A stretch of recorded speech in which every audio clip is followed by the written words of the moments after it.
สบายดีพี่น้องสบายดีเบ่สุขุทุกคนซึ่งเป็นควันเตาบ่หย่อยบ่เนาะโูแม่นอยู่บ่ล่ะแม่นควันเตาบ่หย่อยอยู่บ่ล่ะพอกันตอนเช้าพี่น้องเอ้ยน้ำหมอกลงแห้งอะไรแล้วก็เงียบสงัดเลยสงัดอิงติ่ง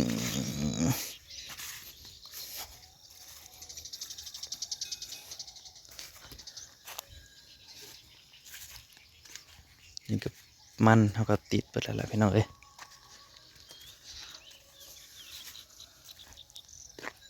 โอ้ไก่ก็มาเขี่ยต้นม่วงจนเหลือดิน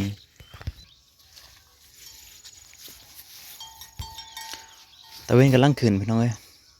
น้ำหมอกลงแห้งอะไรได้ลงแบบป๊าดเปียกเบิดทีบเลย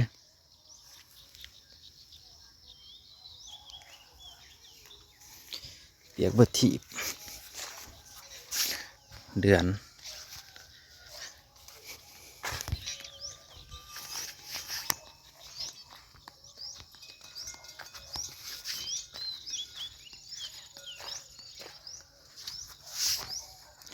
ไปเบิ่งเตาเพิ่นพี่น้อยเตาเพิ่นหย่อยทานสิเบิดข้าวแล้วไปจังเราซุ้มให้สำใดเห็นเราเงือกบันไดแหละเดี๋ยวลงไปเบิ่งก่อนเตาเพิ่นหย่อย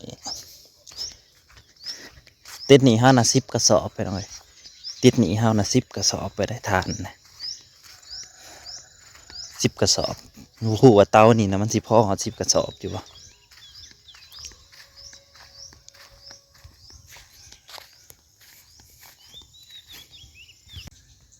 หอดทงหน้าแล้วพี่น้อยตะเวนขึ้นแล้วไม่เบิดแล้วบอกพี่น้อยอ๋อเบิ่งเตาพี่น้อยอีกรอบหนึ่ง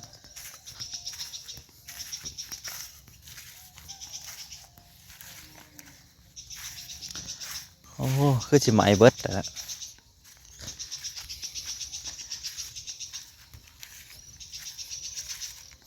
เตาใหญ่แล้วธุรกิจมืดอ๋อโทบ่ได้10 กว่าสอบบ่ก็ให้มันหูไปติล่ะนอนอยู่พี่บ่ขึ้นมันติดแต่ว่านนี่บ่อืมคือสิเบิดแล้วเนาะใหม่เบิดแล้วเนาะอ๋อ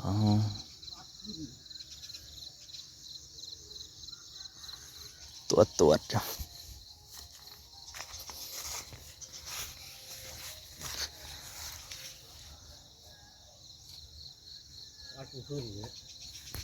เตาใหญ่อันเมื่อคืนนี่บ่คือยังตรวจอยู่นะมันออกแค่ไสนี่อืม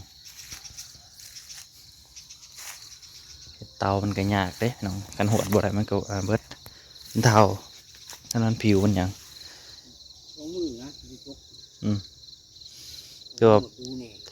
ถือว่าขั้นใดเป็นหูเป็นหางแล้วบัดนี้ต่อไปก็คนพื้นลงกับบ่ยาก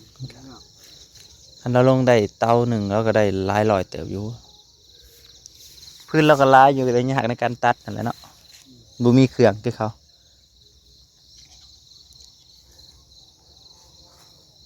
บ่ได้ไปเห็นงานให้เขาบ่ว่านนี่บ่ได้ไปติแบกเขาอยู่ไสหลังดิก็หวดแล้วนี่นะหัวเร็วเราย่างว่าภาษาคุ้ม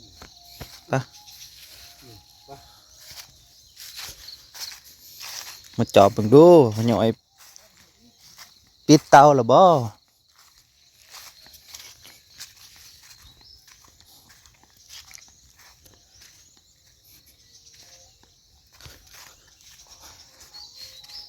หมอกไปทางเรียบบ่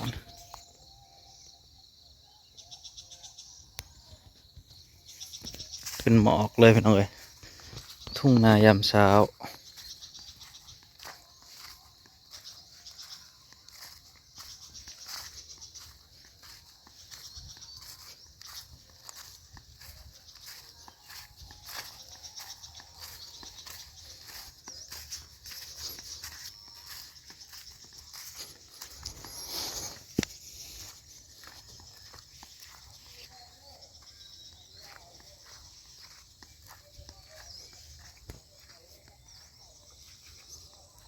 เสี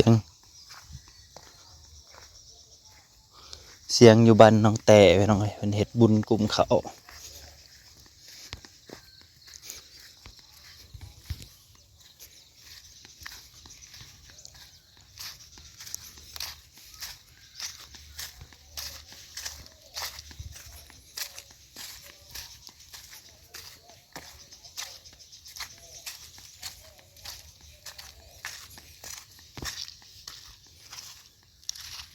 โอ้ทุ่งแบบนี้แบบว่าคือท้องหน้าเดี๋ยวคืออันนั้นเด้พี่น้องเป็นหมอกเป็นหยังคะเนี่ยว่าเบิ่งในตาเขามันจะขาวแห้งเลยเบิ่งในกล้องมันจะบ่ขาวแห้งมันเลยเอาไปเบิ่งต้นข้าวโพดกับพี่น้องเอ้ยแล้วเด็ดต้นข้าวโพดมาหลายมื้อแล้วเดี๋ยวมาเบิ่งก่อน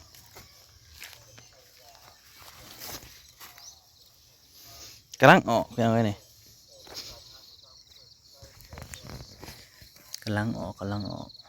ต้นข้าวโพดน้องเนยเห็ดหนาดิบางคู่กับหนาอะไรน้องเนยเห็ดลายน้องเนยปลูกหลายอีหลี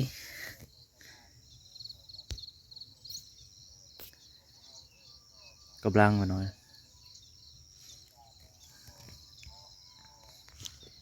ต้นข้าวโพดผักสลัดก็เริ่มงามแล้วเด้นี่เห็นป่ะเริ่มงามแล้วพี่น้องเอ้ยเริ่มสิได้กินแล้วอีกบ่เฮิงเด้อนี่เพราะว่าเราก็ใส่ขี้หมูแน่ใส่น้ำขี้หมูแน่มันก็เลยงามขึ้นมาเนี่ยพักกันพักบัวก็ พอได้กินอยู่ข้างหน้านั่นแหละต้นข้าวโพดเนาะปลูกรอบแรกมันบอกอ๋อมันเป็นนายเก่าต้องซื้อมารอบใหม่วันนี้มาปลูกผสมกันเลยทั้งตัวขาวตัวเหลืองมันสิยิ่งกันสารพัดเลยนี่ทั้งข้าวเหนียวข้าวเจ้า สมาถล่มกันแถวนี้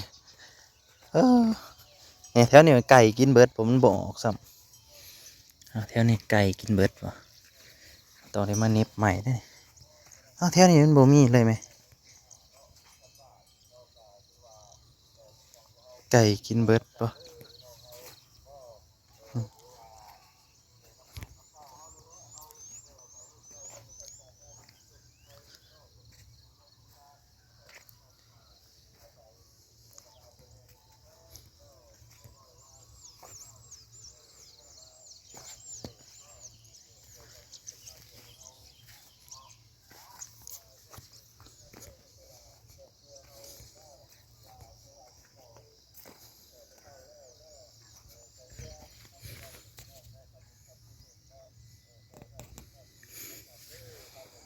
เบิ่งไปเรื่อยๆอัปเดตไปเรื่อยๆเป็นอ้อย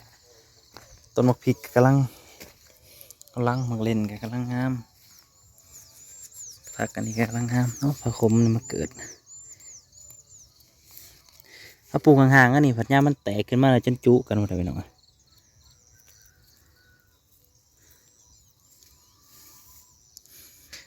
ติดแล้วมะพริกก็ติดแล้วประกาศกันหนาโพดบ่ทันเอาออกไปซ้ำ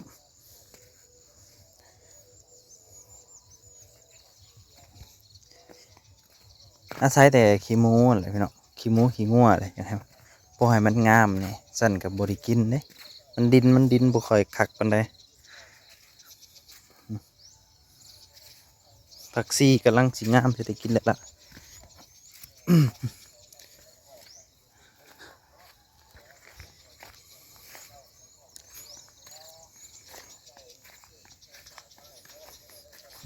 พยาบาลกับประกาศเก็บเงินให้ละพันเนี่ยแต่ละปีต้องเก็บคู่ปีพี่น้องให้ละพัน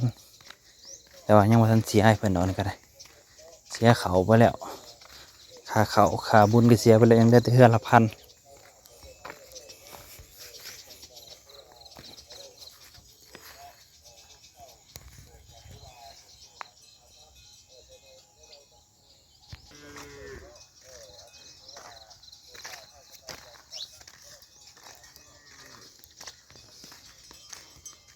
แม่ก็ลากไปเลย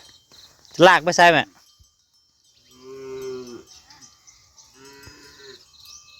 ลาก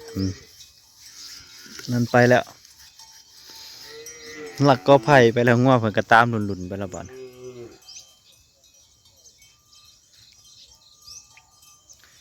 โอ้หมกบวบไปหน่อยหน่วยงามมาเลยนี่หน่วยงามมาเลยอืมหน่วยงามเนี่ยพอดีแกงสีเขียดเลยได้ผักดังคมพอดีได้มาผักดังคมมาพวกเราอยากได้แนวหมกบวบกะมาเอาเด้อยามมันหาวมันหลายอยู่ได้แนวมันเอาหน่วยหนึ่งกับปลูกกินโบเบิร์ตแหละมันเป็นหน่วยยาวๆนะหน่วยเดียวมันกันในหลายเติบอยู่ดอก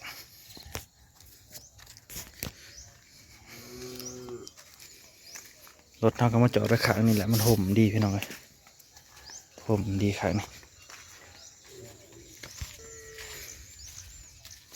ขอบคุณหลายๆเด้อที่เข้ามาหับชมพี่น้องเลยพาไปเบิ่งธุรกิจพ่อใหญ่อ้อยกะที่ว่าใกล้จะได้นั่นแล้ว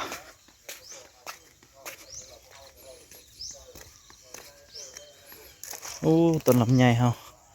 แตกยอดอีกแล้ว